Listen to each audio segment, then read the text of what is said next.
Jadi pada manusia itu 24 pasang, kalau wanita berarti 23 AAXX, kalau laki-laki 23 AAXY. Itu di dalam sel tubuh, setiap sel tubuh terdiri dari seperti itu kodenya. Sedangkan kalau di dalam sel kelamin, di dalam sel telur atau sel sperma, ya,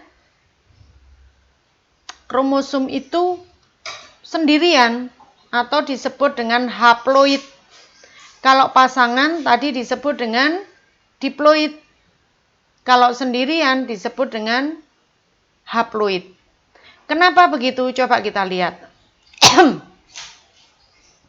Kalau kondisi berpasangan itu disebut dengan 2N ya. Sedangkan kalau kondisi sendirian itu disebut dengan N. Jadi ini haploid, N ini haploid, ini diploid. Jadi kalau sel telur itu haploid, sel sperma itu haploid, ketika terjadi fertilisasi terbentuklah sigot. Dan sigot ini kondisinya adalah diploid. Jadi sifatnya gabungan antara sel telur dan sel sperma.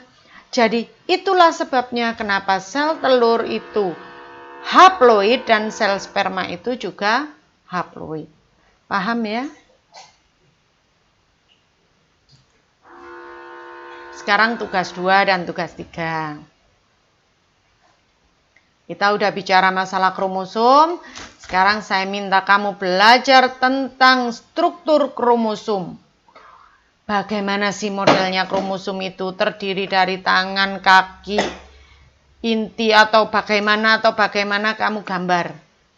Beri warna yang cantik dan diberi keterangannya, ya. Mana sentrosomnya, mana ininya, mana itunya. Di buku catatan. Tugas ketiga, kromosom itu ternyata bentuknya ada macam-macam, ya. Ada macam-macam. Kamu buat kromosom berdasarkan apa? Itu ada ini macamnya. Nah, kamu gambar, diwarnai yang cantik, ya. Ini tugas 2, 3. Tugas 1 yang tadi. Ini tugas 2 dan 3.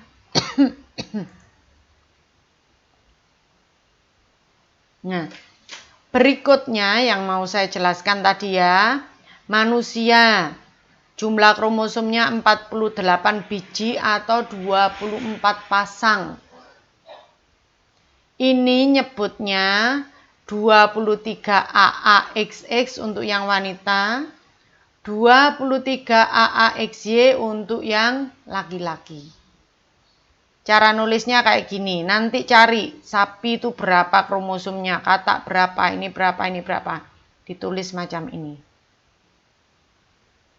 Paham? Nah, kemudian jumlah kromosom di dalam sel telur, itu kan separuh. Separuh berarti kalau 48 kan berarti hanya 24. Tidak pasang, 24. 24 itu terdiri dari 23 autosom dan 1 gonosom. Sehingga 23 AX. Ini kalau ditotal 23A ditambah 1X sama dengan 24. Demikian pula jumlah kromosom di dalam sel sperma. Ada 24 yang terdiri dari 23 autosom dan 1 kromosom Y. Sebentar, kalau di dalam sperma itu bisa 23 AX, 23 AY karena sperma itu ada 2 jenis. Ya, bisa X, bisa Y. Tapi kalau sel telur itu semua pasti X. Ya toh? Gitu. Kamu kerjakan tugas ini, dibuat tabelnya, ada 1, 2, 3, 4, 5, 6. Ada 6. Kerjakan, ditulis tabelnya yang baik, pakai penggaris biar lurus, biar cantik. Kerjakan persis seperti ini cara mengerjakan, seperti contoh yang saya buat. Sampai di sini, semoga paham. dengan apa yang Bu Lili jelaskan. Saya kira tugas ini tidak terlalu banyak. Minggu depan saya akan koreksi di GCR kelas yang baru. Ya, saya sudah mengumumkan kelas yang baru. Semua tugas ini difoto dan dikumpulkan. Oke, sekian dulu. Terima kasih. Selamat pagi, selamat mengerjakan. Semoga kamu semua selalu sehat. Doakan Bu Lili juga supaya segera sehat kembali ya. Selamat pagi.